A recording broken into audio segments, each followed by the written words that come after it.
Je déclare mon meublé, spécialiste de la fiscalité et de l'accompagnement des loueurs en meublé, a le plaisir de vous présenter Je découvre le monde du meublé, le podcast à destination de tous les loueurs en meublé.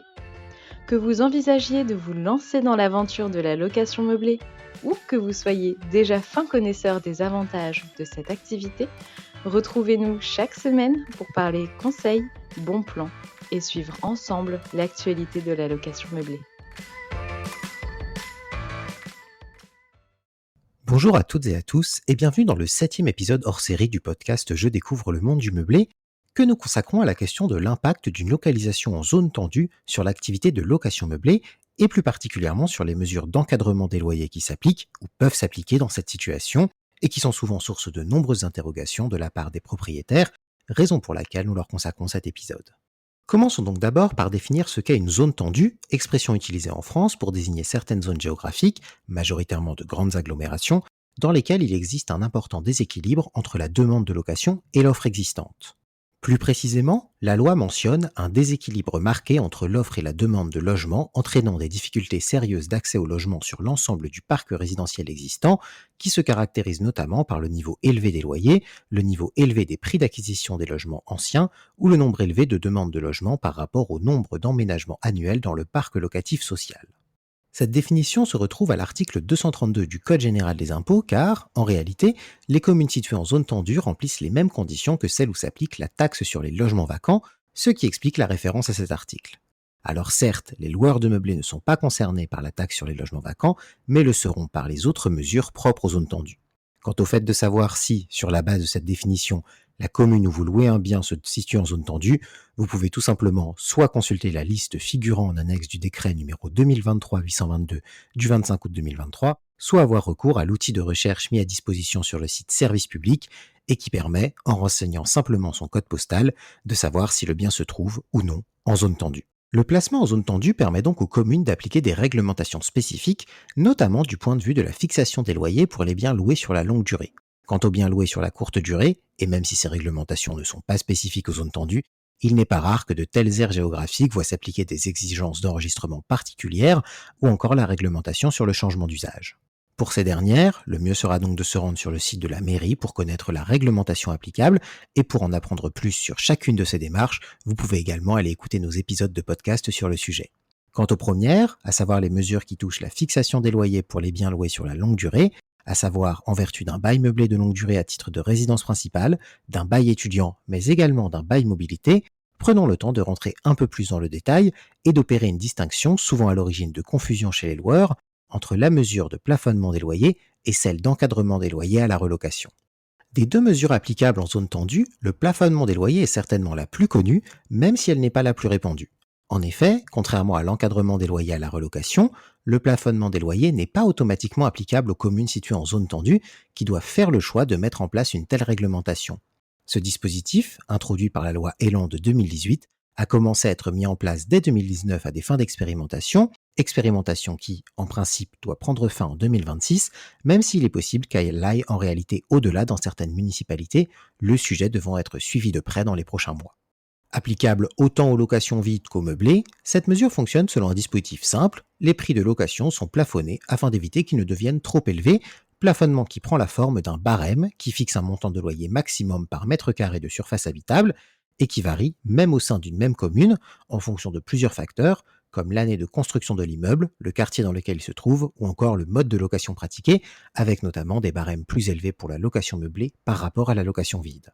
Dans les communes concernées, ces barèmes peuvent facilement être trouvés sur leur site internet. Pour autant, même en présence de ces plafonds, quelques nuances existent. Ainsi, les logements soumis à la loi de 1948, ceux conventionnés par l'ANAH, les logements sociaux ou encore les locations touristiques, qui sont donc loués sur la courte durée, ne sont pas concernés. De plus, les bailleurs ont la possibilité de mettre en place un complément de loyer censé tenir compte d'un confort ou d'une localisation exceptionnelle apportée par le logement. Attention toutefois, car aucune définition précise de ce qu'est un confort ou une localisation exceptionnelle n'existe, et il convient donc de ne pas mettre en place un complément de loyer trop rapidement ou sans prendre le temps de bien vérifier que ce dernier se justifie. À ce sujet, il est d'ailleurs important de noter que les logements dont le DPE correspond à la lettre G ou F ne peuvent en aucun cas faire l'objet d'un complément de loyer. Enfin, il convient de rappeler que la règle de plafonnement des loyers ne remet pas en cause la possibilité, pour les bailleurs ayant loué leur bien en vertu d'un bail de longue durée à titre de résidence principale, de procéder annuellement à la révision du loyer. Il pourra donc arriver que le loyer demandé dépasse sur le papier le plafond prévu,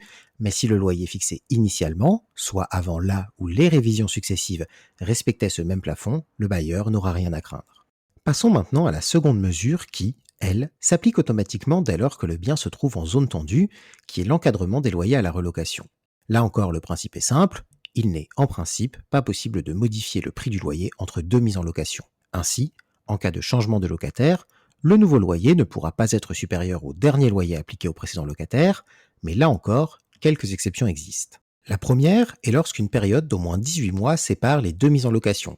Ainsi, si le dernier bail a pris fin il y a plus d'un an et demi, le bailleur est libre de fixer un nouveau loyer pour son locataire sans devoir le faire correspondre au précédent. La deuxième est lorsque d'importants travaux d'amélioration du bien ont été réalisés. Attention toutefois, pouvoir faire évoluer le loyer sur la base de ces travaux dépend de leur nature et du coût total qu'ils représentent. La troisième est le cas du loyer dit manifestement sous-évalué. Autrement dit, lorsqu'il existe une différence significative entre le loyer demandé pour le bien et celui demandé pour des biens équivalents situés dans la même zone géographique. Dans ce cas, il sera possible de faire évoluer le loyer d'une mise en location à l'autre, mais là encore, cette évolution sera encadrée. En effet, il ne sera ainsi pas possible de demander directement un loyer conforme au prix du marché, et ce dernier devra évoluer petit à petit, au fil des baux, puisque l'augmentation d'un bail à l'autre ne peut représenter plus de la moitié de la différence entre le prix normal du marché et le loyer payé par l'ancien locataire. Par exemple, si un logement est loué pour 1 000 euros alors que la moyenne des loyers pour un logement équivalent se situe aux alentours de 1 800 euros, la première augmentation à l'occasion d'un changement de locataire ne pourra être que de 400 euros, soit la moitié de la différence entre le loyer moyen et l'ancien loyer, pour un loyer total de 1 400 euros. Si le locataire change à nouveau, le loyer pourra alors passer à 1 600 euros. La progressivité de l'augmentation est donc un paramètre à ne pas oublier, notamment si la location est initialement consentie à un proche avec un loyer plus faible, car il sera ensuite plus long et fastidieux de faire remonter le loyer au prix du marché. Au-delà des loyers, louer un bien en zone tendue rime souvent avec davantage de flexibilité pour le locataire, notamment au regard de la durée de préavis. Et cela pour fluidifier les arrivées et les départs. Pour autant, ce point ne change rien en location meublée. En effet, en zone tendue, la durée de préavis pour les locataires est ramenée à un mois, qui est déjà la durée normale d'un préavis en location meublée, ce qui fait que ce changement n'affecte que la location vide, pour laquelle la durée de préavis est normalement de 2 mois. Du côté du propriétaire en revanche, aucune réduction de la durée de préavis n'est possible si le bien est situé en zone tendue. C'est sur cette dernière précision que s'achève notre épisode hors série consacré aux locations en zone tendue. Nous aurons le plaisir de vous retrouver sur une nouvelle série à la rentrée et, d'ici là, pendant tout le mois d'août, nous vous proposons de découvrir ou redécouvrir certaines de nos séries de podcasts les plus écoutées, rééditées en version longue pour une écoute plus fluide, afin que vous puissiez profiter de l'été pour continuer à en apprendre davantage sur le monde de la location meublée. Si vous avez aimé notre podcast, faites-le nous savoir et n'hésitez pas à vous rendre sur notre site internet, à nous suivre sur les réseaux sociaux ou encore à nous contacter directement par téléphone ou par mail à l'adresse contact@jedéclaremonmeublé.com.